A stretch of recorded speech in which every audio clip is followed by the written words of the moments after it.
Hora H do Agro, com Kellen Severo. Oferecimento Ihara. Consórcio Massey Ferguson, a partir de R$ 1.470. Acesse cnmf.com.br. Sicoob, mais que uma escolha financeira. Abra sua conta. Olá, sejam muito bem-vindos ao Hora H do Agro, um programa onde discutimos e analisamos os temas que mais importam para o agronegócio brasileiro. Na COP28, Lula defende compromisso do Brasil com desmatamento zero na Amazônia até 2030. Especialistas em meio ambiente indicam que a medida passa por cima do Código Florestal Brasileiro e vai afetar o agro. Na política, ministro da Justiça, Flávio Dino, é indicado para vaga no Supremo Tribunal Federal. Senado terá sabatina em dezembro para avaliar o nome. E afinal, qual a relação entre o Dino, o STF e o agro? A gente vai detalhar nesta edição. Nova lei de defensivos é aprovada no Congresso.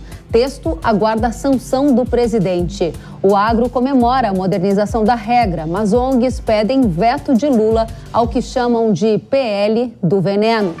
Na Argentina, Javier Milei anuncia ministro da Economia. O novo integrante da equipe econômica já foi presidente do Banco Central e ex-ministro de Maurício Macri. Depois da crise, a bonança? Após acumular perda de 30% em um ano, o CPEA indica que o preço do leite pode voltar a subir ao produtor nos próximos meses. E alta das commodities agrícolas em novembro. Preços dispararam com o efeito do fenômeno climático El Niño. Trigo e arroz lideram a valorização no Brasil. Você vai ver tudo isso e muito mais no Hora H do Agro, que já está no ar. O presidente Lula participou nesta semana da COP28, que começou em Dubai, nos Emirados Árabes. Em discurso no evento, ele prometeu zerar o desmatamento na Amazônia até 2030, ou seja, daqui 7 anos. Vamos conferir. Nossa NDC é mais ambiciosa do que a de vários países que poluem a atmosfera desde a Revolução Industrial no século XIX. Mantemos o firme compromisso de zerar o desmatamento na Amazônia até 2030. Já conseguimos reduzi-lo em quase 50% nos 10 primeiros meses deste ano.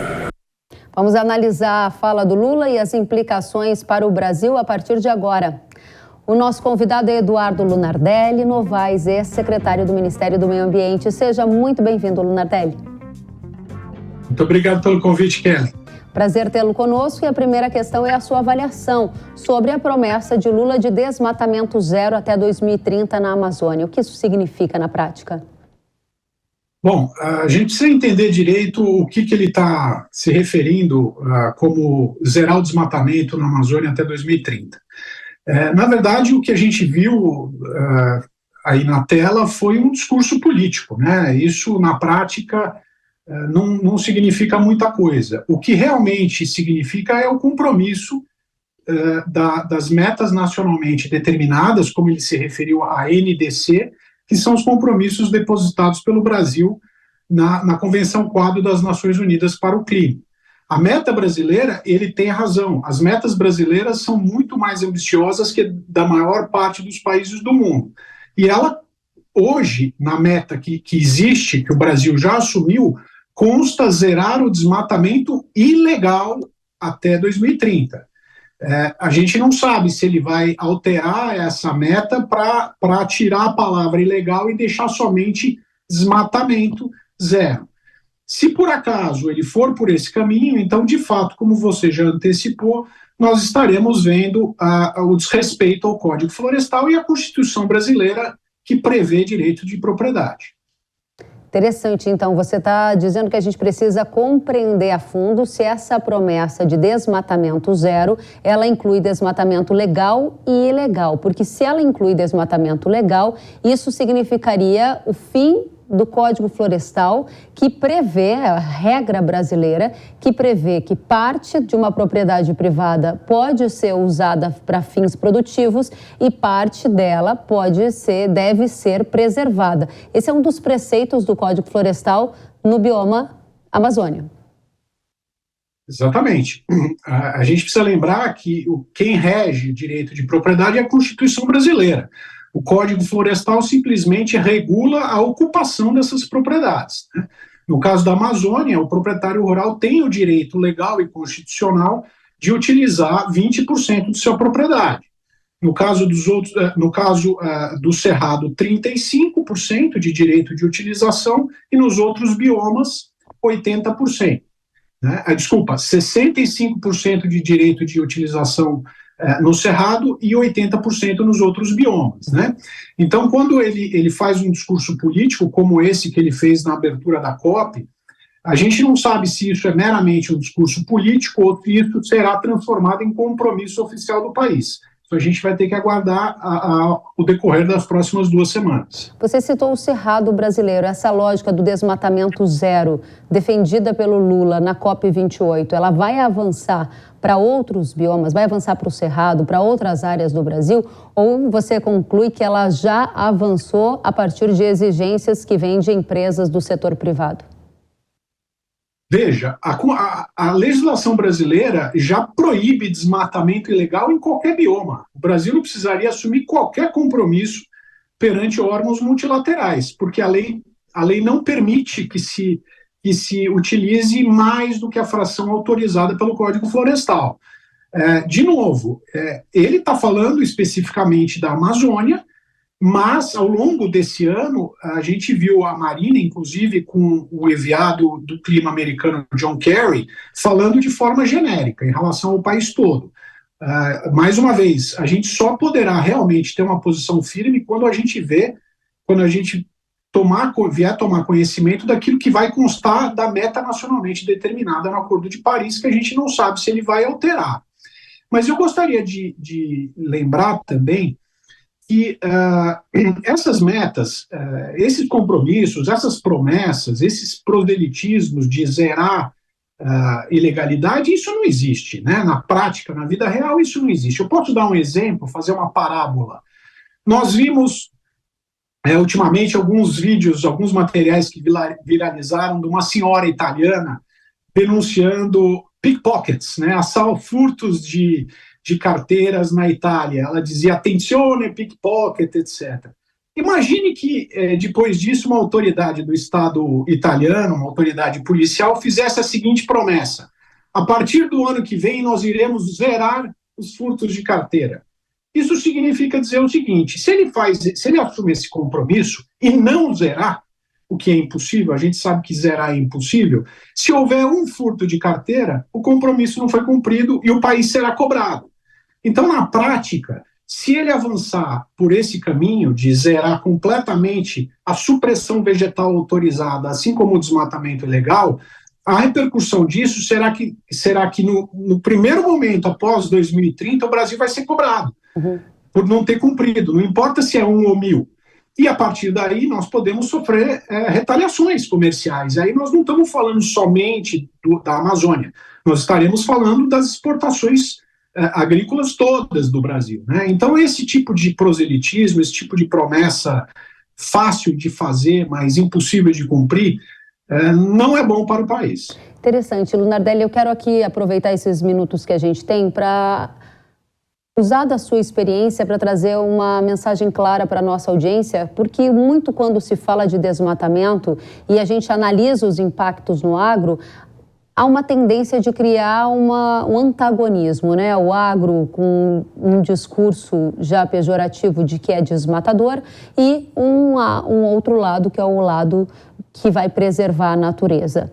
Por que a gente está aqui falando desse discurso do Lula? A gente está focando objetivamente em desmatamento legal. Ilegal é ilegal, a gente sabe que é crime e a gente não está tratando exatamente desse ponto aqui. Mas a minha pergunta para você é: por que esse é um tema tão caro para o agro brasileiro e que a sociedade do nosso país precisa entender? Bom, essas pressões são todas pressões que vêm do exterior, né? Vêm principalmente da União Europeia, que passou uma legislação recentemente que ignora a legislação, a soberania dos países parceiros da União Europeia, aonde ele promete que não irá importar alimentos de países que façam supressão de vegetação a partir do ano de 2030. Né? Na realidade, para o país, isso é uma pressão comercial, é uma pressão que na minha opinião, é péssimo para a própria União Europeia, porque, como eu disse, eles estão simplesmente desconsiderando a realidade fática da soberania de outros países que têm a sua própria legislação. E, portanto, quando a gente chega numa COP, numa Convenção do Clima, essas pressões se elevam. E o Brasil tem a tendência de entregar tudo o que exigem da gente, tudo que desejam que a gente faça, sem nenhuma contrapartida.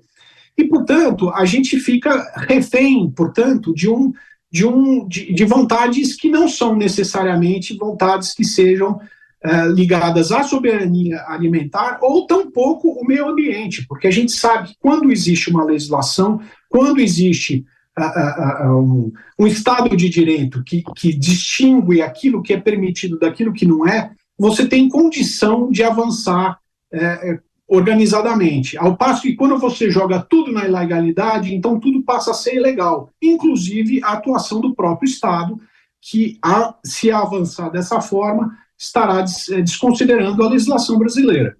Muito bem. Última mensagem que eu gostaria que você deixasse para a gente é: por que a COP28 importa para o agro? Ela importa? A COP28 ela não tem nenhuma pauta específica de deliberação que seja muito importante para o agro.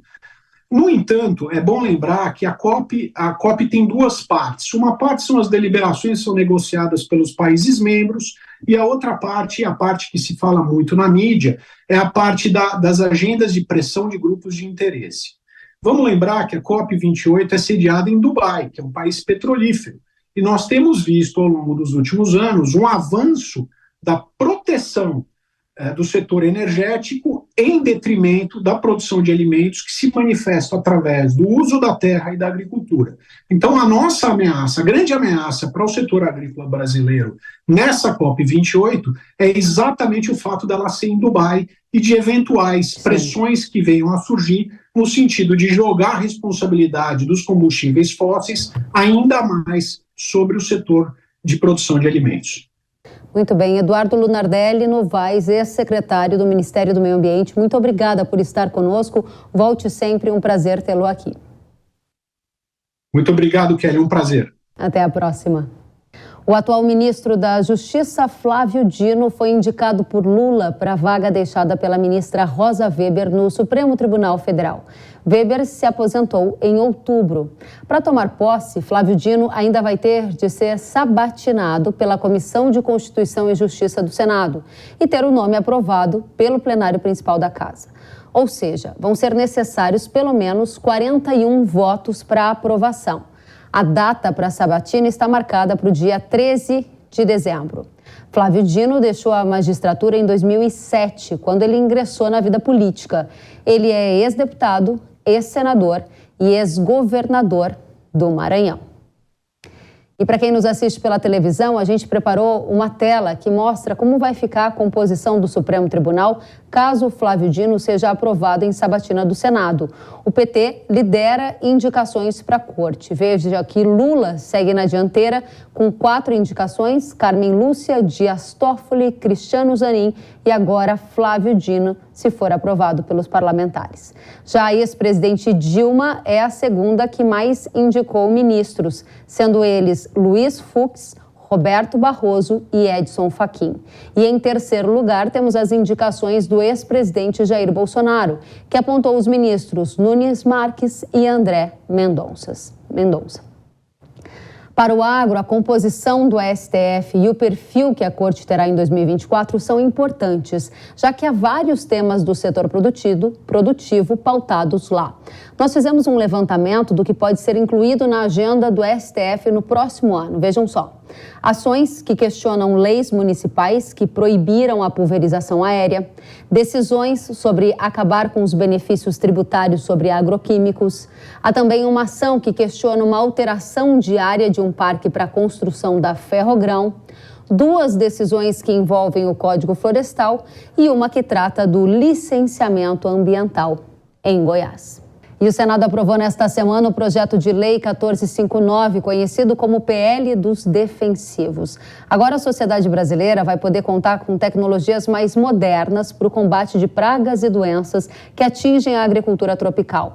Há mais de 20 anos o Brasil não renovava a legislação sobre pesticidas. O texto atual apresenta avanços em relação à lei que vigora, especialmente no tempo para registro e coordenação entre os órgãos de saúde, meio ambiente e agricultura, o que deve reduzir burocracias e permitir o acesso ágil a novas moléculas. Para ter uma ideia, no Brasil, o tempo médio para aprovação de registro de um novo pesticida é de 8 anos. Nos Estados Unidos, cerca de 3. E na Argentina leva até 2 anos. Com a nova lei, o Brasil vai ter a chance de agilizar o registro, com a coordenação do processo sendo liderada pelo Ministério da Agricultura, ao lado da Anvisa e do IBAMA. A agricultura vai definir prioridades de análises e haverá uma análise sincronizada que deverá reduzir este tempo aqui no Brasil. Nas redes sociais, a ONG ambientalista Greenpeace fez uma postagem dizendo que a aprovação do PL dos defensivos é revoltante e classificou o projeto de lei como pacote do veneno e disse que a bancada do agro quer envenenar a população. Membros da ONG faziam inclusive um protesto e seguravam cartazes que diziam "Veta o veneno, Lula". Vocês acabaram de ver. Vamos agora avançar nessa discussão com José Menten, que é professor da Exalc USP e presidente do Conselho Científico Agro Sustentável. Professor Menten, seja muito bem-vindo. Muito obrigado, prazer participar. Obrigada pela presença. E por que a sociedade brasileira vai ser beneficiada com essa lei que moderniza a aprovação de tecnologias como defensivos agrícolas? Bem, é um processo longo, são mais de 20 anos esse projeto de lei modernizador tramitando pelo Congresso Nacional, sempre com a participação de todo o setor do agro, envolvendo os fabricantes, envolvendo os acadêmicos, os pesquisadores, e ao longo desse tempo as ideias foram se consolidando e hoje, apesar de não ser aprovado integralmente como nós esperávamos, o que foi aprovado é bom, muito melhor do que está atualmente. Isso vai trazer uma série de vantagens, colocando o Brasil no mesmo patamar, em termos de regulamentação, de outros países que são importantes no cenário da agricultura mundial. Professor, artistas e ONGs divulgaram em redes sociais conteúdos apontando que a população vai ser envenenada. Por que essa conduta? Existe algum tipo de verdade nisso? Olha, eu acho que nós não temos o que temer. A nossa agricultura ela é bem elaborada, nós não temos preocupação nenhuma em termos de trazer algum prejuízo, porque o nosso sistema agrícola ele só vai se beneficiar com isso, trazendo novos produtos mais adequados para a nossa agricultura. Agora, não há risco, então, de um alimento estar contaminado, de comer veneno, de um prato de veneno, como alguns artistas têm veiculado? Isso é totalmente sem base nenhuma. O que esse projeto vai trazer de benefício para o Brasil são produtos melhores e num prazo mais curto.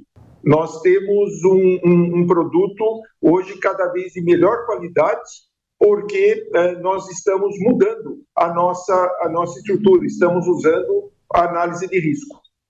Muito bem, José Menten, obrigada, professor da Exalc USP, professor sênior e presidente do Conselho Científico Agro Sustentável, pelos esclarecimentos. Volte sempre. A CropLife Brasil, associação que reúne empresas de pesquisa e desenvolvimento de tecnologias para o agro, disse que a aprovação do projeto de lei dos defensivos é um marco para o setor e um avanço para a modernização do agronegócio brasileiro. E que a medida vai criar processos mais avançados e transparentes, sem abrir mão dos rígidos critérios técnicos científicos de aprovação de novas moléculas. E se você quiser receber as notícias do agro direto no seu celular, é só adicionar o número do nosso WhatsApp que aparece na sua tela e enviar uma mensagem para a gente. Nós te adicionaremos na nossa lista. O número é 11 9 40 44 54 22. E a seguir, nós vamos para um rápido intervalo agora e na volta você vai ver a expectativa de melhora no preço do leite ao produtor. Tem tudo isso, tem muito mais, não saia daí, a gente volta já.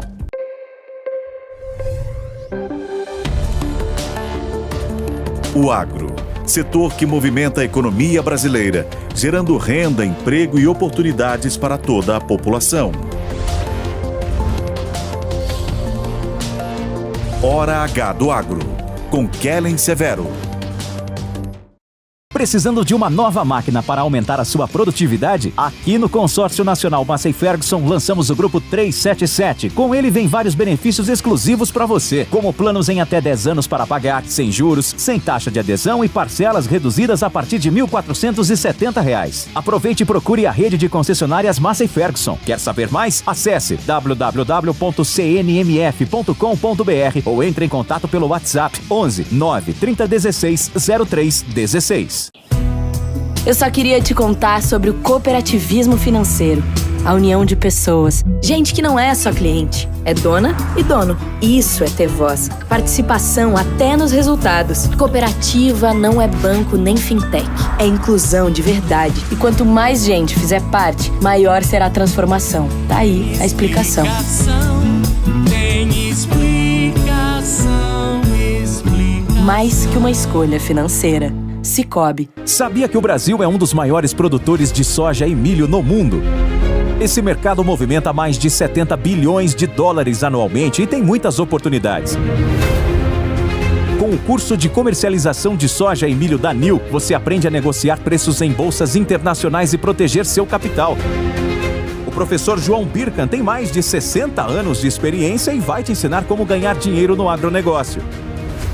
Garantir uma taxa melhor do dólar para daqui a 12 meses. Esse curso é ideal para você que quer trabalhar com trading de soja e milho no mercado financeiro e para você que é produtor e quer potencializar os lucros com sua safra. Ingresse no setor que mais cresce no Brasil. Acesse nilcursos.com.br e inscreva-se.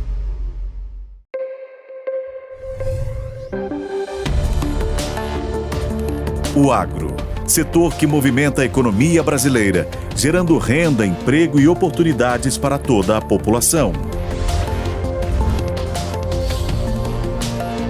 Hora H do Agro, com Kellen Severo. Estamos de volta com o Hora H do Agro aqui na tela da Jovem Pan News. O presidente eleito da Argentina, Javier Milei, confirmou nesta semana o nome de Luiz Caputo para o principal cargo no novo governo, o de ministro da Economia. Caputo já foi presidente do Banco Central argentino e também ministro das Finanças no governo do ex-presidente Macri. O ministro da Economia de Javier Milei terá grandes desafios pela frente, já que a Argentina enfrenta uma inflação de mais de 140%, índices de pobreza que atingem mais de 40% da população e um problema sério de falta de dólares na economia. O comentarista da Jovem Pan, Gustavo Segré, analisou a indicação de Caputo para o cargo de ministro da Economia da Argentina e os efeitos esperados aqui no país vizinho. Vamos conferir. A nomeação de Toto Caputo como ministro da Economia do Javier Milei abre a porta de várias especulações. A primeira, que a indicação foi colocada, imposta talvez pelo ex-presidente Maurício Macri, já que Luiz Caputo foi secretário de Finanças do governo de Macri, foi ministro da Economia do governo de Macri e foi presidente do Banco Central do governo do Macri também. Ele acompanhou Javier Milei numa viagem aos Estados Unidos para explicar o plano econômico. Nesse plano econômico, uma das bases de sustentação é a diminuição do tamanho do Estado. Um um encurtamento do gasto público em pelo menos 5% do PIB. A intenção do Milei era que esse corte de despesas públicas atingisse 15% do PIB, mas isso seria numa segunda instância. A dúvida fica em termos de duas propostas de campanha do Javier Milei. A primeira e mais dura é a possibilidade de dolarização e a segunda o fechamento do Banco Central. A colocação do Luiz Caputo no Ministério da Economia afastou a possibilidade de um dos delfins do Milei, Emílio Campo, de presidir o Banco Central. Emílio Campo tinha escrito um livro chamado Dolarização, e era um dos livros da base de sustentação também do programa do Milei. O fato de colocar o Luiz Caputo como ministro da Economia afastou a possibilidade do Emílio Campo presidir o Banco Central. De fato, foi ele que disse que não estaria a cargo da entidade bancária central da Argentina.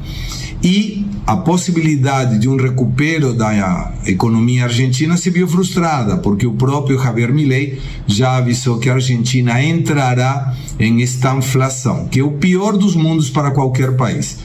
Uma queda da atividade econômica, uma queda do PIB com aumento da inflação. Aumento da inflação que já está alta. A Argentina tem, neste momento, 142% de inflação anual e especula-se que até o mês de março de 2024 essa inflação possa bater os 250%.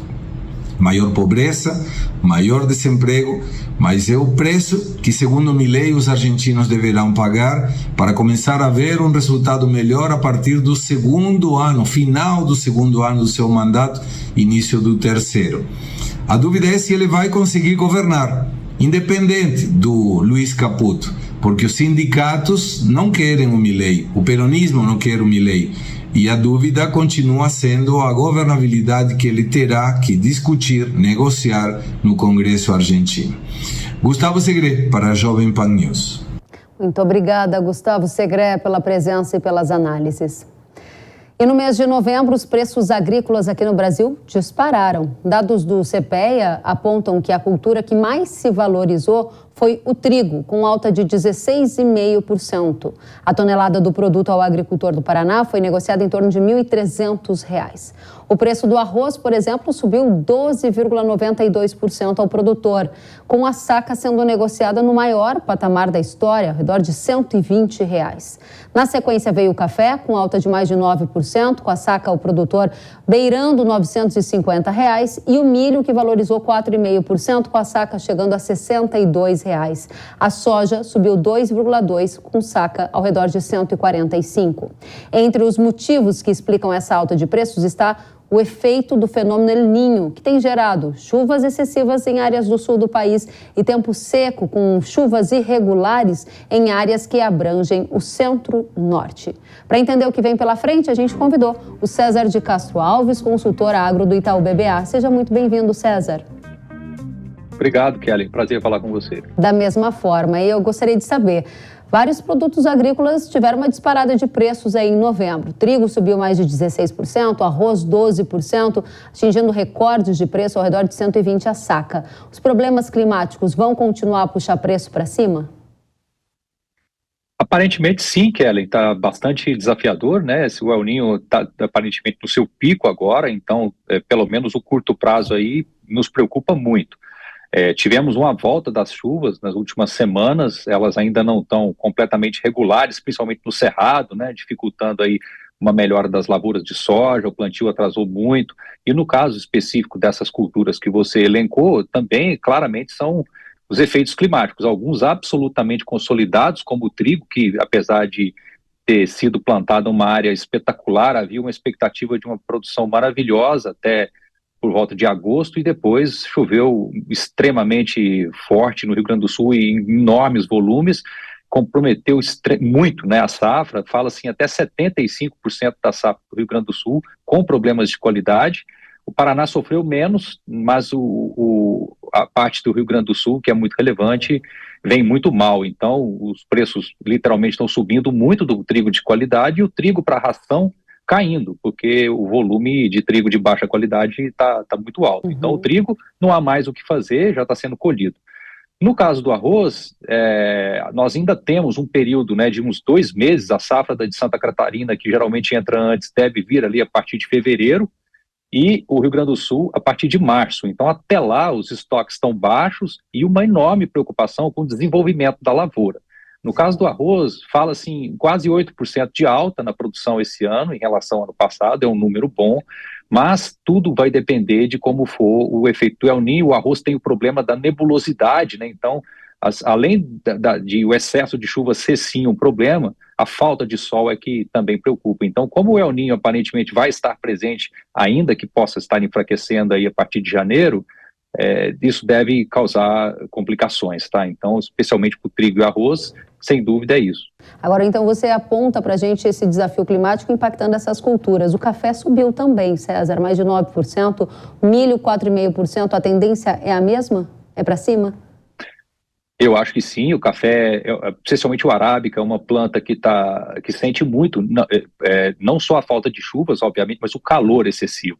Então, as regiões cafeeiras também voltaram a ter chuvas nas últimas semanas, ainda não está regular, né? Em sul de Minas chovendo um pouco melhor, mas o Cerrado não. Então, o calor tem preocupado muito o café. Isso é crítico nesse momento que as lavouras floriram, e ela está tendo muita dificuldade, né? Nessas temperaturas muito elevadas, a planta busca sobreviver e aborta as flores, o chumbinho cai no chão. Então, a gente já está bem menos otimista, né, com a safra do ano que vem, que até pouco tempo atrás nós achávamos que poderia superar o recorde de 2021. Isso não deve acontecer, Kellen. E para a soja também eu tenho visto consultorias privadas revisando para baixo a expectativa de safra. Há quem já descarte safra recorde. O milho vai ter impacto em função da safra de soja. Qual é o cenário para grãos?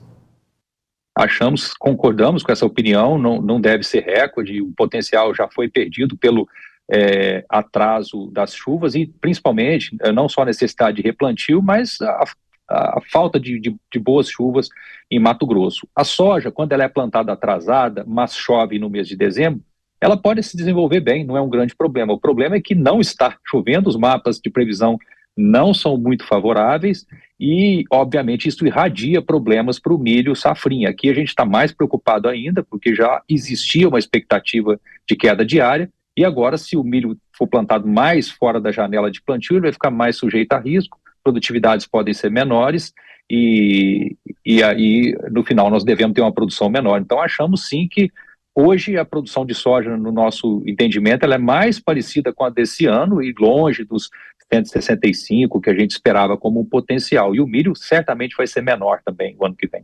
Diante desse cenário, o que você está dizendo para a audiência da Jovem Pan, que não é do agro, é que o pão, o café, o arroz, todos esses ingredientes que fazem parte da alimentação do nosso dia a dia, eles podem ficar mais alto lá no supermercado? O que você acha? O arroz, os próximos 2 meses são sim complicados, a indústria já está tendo muita dificuldade de repassar preço, né? É uma cultura muito sensível, o preço sobe, o consumidor sente, né? Principalmente as famílias mais pobres. Então, os próximos 2 meses para o arroz sim são complicados. Depois pode ser que a situação melhore, como eu falei, não é uma safra pequena, vai depender muito dos efeitos do El Niño nos próximos 2 meses. O trigo está complicado, né? A gente depende agora de um pouco da importação da Argentina, isso também não foi perfeito, o clima lá, eles também sentiram seca no começo da cultura e depois chuvas também atrapalharam, e o Brasil já está, né, vai se voltar aí para a paridade de importação. No mundo há bastante trigo, especialmente russo, mas aqui está bem mais complicado, que além era um cenário muito favorável e agora o trigo de qualidade vai ser difícil, isso vai sim bater no pãozinho, tá? Inevitavelmente. E o café, acho que o cenário ainda está bem aberto, né? É uma cultura que geralmente tem uma resposta boa, mas o momento crítico é agora para o pegamento das floradas e não está nada bem. Então, também já consideramos que os preços devem corrigir um pouco mais esse cenário mais incerto. Ou seja, o preço agrícola sobe no campo em função de desafios climáticos, há uma tendência de repasse em algumas culturas para o consumidor. E olhando de uma maneira mais macro, é bom lembrar que em 2023 o agro deu uma enorme contribuição para o PIB da economia brasileira quando cresceu mais de 20% no primeiro TRI. Na economia, a contribuição do agro vai ser mais magra em 2024 em função dessas quebras de safra? Boa observação.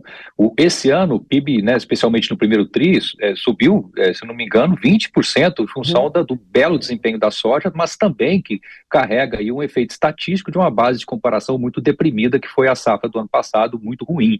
O próximo ano, se nós tivermos uma safra mais ou menos semelhante de soja, não vai ter essa bela contribuição. Então, teríamos que ter outras respostas em outras culturas para compensar isso. E o que nós temos visto é o clima reduzindo os números de quase tudo, né, Kelly? Então, acho que sim, a contribuição será menor. Precisa ter uma bela mudança aí para melhor nas chuvas, para que a parte de pecuária, seja o café, outras culturas compensem. Muito bem. César de Castro Alves, consultor agro do Itaú BBA, obrigada por trazer essa análise completa de várias culturas do agro e as perspectivas daqui para frente. Volte sempre. Obrigado, Kelly. Fico à disposição. Um abraço. Outro, até a próxima. O Centro de Estudos Avançados em Economia Aplicada, o CEPEA, revelou nesta semana que o movimento de queda do preço do leite pago ao produtor rural pode perder força nos próximos meses. A expectativa é que o preço do leite captado em novembro fique estável na média Brasil. Porém, não está descartada a possibilidade de que algumas regiões do país já comecem a ter alta nas cotações.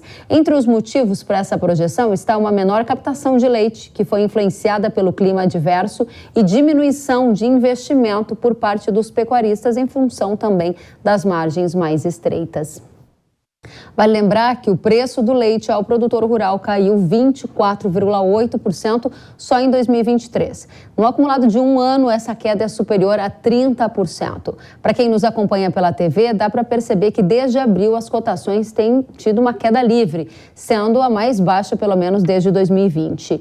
Em outubro, o preço teve um recuo de 4,3%, chegando a R$ 1,96. Ou seja, um produtor de leite no Brasil ganha menos de R$ 2 por litro de leite produzido. Quando a gente olha para os principais estados que compõem essa média Brasil, o preço é ainda menor em algumas regiões, como por exemplo Santa Catarina, que possui o menor preço do leite ao produtor com R$ 1,88 o litro. Depois aparece o Rio Grande do Sul com R$ 1,92. Será que vem aí um momento de bonança para os produtores de leite com melhora de preço? Glauco, economista e pesquisador da Embrapa Gado de Leite, responde pra gente. Glauco, seja muito bem-vindo ao Hora H do Agro. Eu que agradeço, um grande prazer sempre estar aqui com vocês. Obrigada. O leite está em um ponto de virada nos preços? Vem aí uma onda mais suave para os agricultores? Nós acreditamos que sim. Nós tivemos aí um ano bastante difícil. Ele foi difícil para a cadeia toda, né? Ele foi um ano de margens muito ruins em todos os elos, tanto a indústria teve aperto de suas margens, quanto os produtores. O reflexo foi, como você bem colocou, uma queda aí de investimentos na atividade. Então a gente viu, esse ano nós não tivemos período de preço com comportamento de entre-safra, né? Os preços começaram a cair a partir de abril e vieram caindo o ano todo. Em geral, a gente tem uma alta no meio do ano, ela acaba dando um pouco de alívio, né, que é um período justamente mais complicado, porque muitos produtores precisam, né, às vezes tem um sistema no pasto com mais frequência, eles precisam fechar, porque é um momento que você não tem pasto, então acaba que é um momento que dá um certo fôlego, né? Esse ano a gente não observou isso, pelo volume de importação muito forte, e acabou que os preços vieram deprimindo, mas a gente acredita que nós estamos justamente num ponto de virada. Os derivados já pararam de recuar no mercado atacadista, acho que esse já é um sinal, né, que a gente chegou ali no ponto de mínimo, vamos dizer assim, e a tendência, né, se a gente pegar os estados do sul, daqui para frente, a tendência é que a safra deles, a produção deles recue. Então isso tende também a ajudar nessa retomada de preços no Brasil, além do mercado internacional, que também estão dando sinais melhores. Interessante, você diz que há um ponto de virada para o preço do leite no Brasil. A minha dúvida é, esse ponto de virada, com cotações mais altas ao produtor de leite, isso se sustenta mesmo com o grande volume de leite importado do Mercosul que a gente tem visto? Então, no cenário nosso, né, nós estamos vendo, inclusive, uma desaceleração das importações a partir do início do ano. Né? No mês passado, o governo publicou um decreto, esse decreto visa incentivar o uso do leite nacional na produção de derivados no mercado brasileiro. Então, mesmo que ele não tenha um efeito muito grande, ele vai sim ter algum impacto para restringir um pouco a importação. Quer dizer, isso do ponto de vista mais legal, né? Mas também tem outros fatores. Nosso preço teve uma recuada, deu um recuo muito bom, né? Hoje nós estamos com preços bastante competitivos, estamos com preço aí falando na casa de 39 centavos de dólar. Se a gente olhar na Argentina, até na casa de 35, 36 centavos. Então nós estamos com preços muito próximos. E no mercado internacional, ainda que não tenha uma recuperação grande, nós também já vimos uma certa retomada das cotações. A gente tinha leite em pó há 2 meses atrás a $2.500 a tonelada, e agora nós estamos com leite em pó a $3.000 a tonelada. E vários países, né, acabou que essa retomada, ou essa pequena, eu vou dizer, nem uma retomada muito grande, o aumento foi pequeno em relação aos preços que estavam há 2, 3 anos atrás, mas isso já começou a refletir em outros países. As cotações começaram a subir um pouco na Nova Zelândia, começou a subir um pouco nos Estados Unidos. A gente está tendo uma virada dos preços, e a questão de rentabilidade ela estava ruim nos diversos países, né? Não só o caso brasileiro, mas vários países os produtores estavam perdendo, né, dinheiro com a atividade leiteira. Então a gente tem alguma recuperação. Acho que a dimensão dessa recuperação ainda é difícil da gente estimar, porque o nosso consumo não está muito forte, né? Então, nós temos ainda uma demanda relativamente fraca. Então, o ajuste ele tende a ser feito nesse curto prazo muito mais pela oferta que tende a desacelerar, pela baixa rentabilidade, pela saída de produtores, por uma série de fatores que tem sido, né, observado aí ao longo desse ano de 2023. Glauco, 2 perguntas para a gente encerrar. 2024 vai ser um ano melhor para o produtor de leite no Brasil, com rentabilidade, com um saldo positivo. E a segunda pergunta é, se vai melhorar para o produtor, quer dizer que o consumidor vai ter alta de preço do leite nos supermercados? Eu acredito que sim. Né? Se a gente olhar, a resposta seria sim nas 2 perguntas. A dimensão dessa alta ao consumidor ainda é difícil da gente estimar, mas do ponto de vista do produtor, pelo menos no primeiro semestre, a gente vê um cenário melhor. Né? Com essa redução da oferta, que no terceiro trimestre desse ano a gente já observou, a gente chegou a crescer 3% no segundo trimestre, no terceiro trimestre cresceu só 0,8%, então a oferta ficou mais limitada.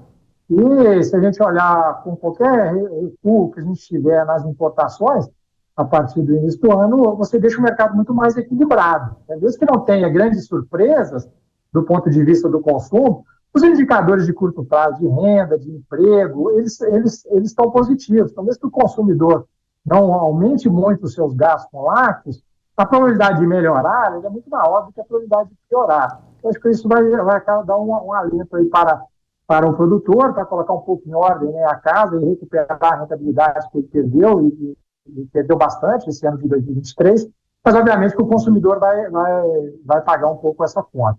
Muito bem. Glauco Carvalho, muito obrigada pela sua presença conosco. A gente agradece e volte sempre. Eu que agradeço, ficamos aí à disposição. Um grande abraço aí a todos. Glauco, que é pesquisador da Embrapa Gado de Leite e economista. Uma pesquisa divulgada pela Confederação Nacional dos Transportes sobre as estradas brasileiras revelou que 67,5% das rodovias do país estão em condições regular, ruim ou péssima. Apenas 32,5% das estradas foram consideradas boas ou ótimas. O estudo revelou ainda que, para realizar a recuperação dessas rodovias, seriam necessários 94 bilhões de reais. As condições do transporte rodoviário afetam o escoamento da produção do agro brasileiro e a gente acompanha tudo isso de perto. E agora eu tenho um recado para você. A cigarrinha da cana não vai mais ser um problema no canavial. Pode contar com o Maxan, inseticida da Errara, que controla as pragas em todas as fases. O seu efeito 4-Max proporciona maior efeito de choque e maior residual para a lavoura, protegendo por mais tempo e com mais eficiência. Proteja as plantas por dentro e por fora com o inseticida Maxan, a tecnologia inédita e de outro mundo da Irrara para o sucesso do seu canavial. Acesse o site irrara.com.br ou o QR Code que está aparecendo na sua tela e saiba mais. Na hora H da proteção da cana, é Irrara. Pode confiar. O Hora H do Agro de hoje fica por aqui. Obrigada pela companhia. Até a próxima semana. Tchau.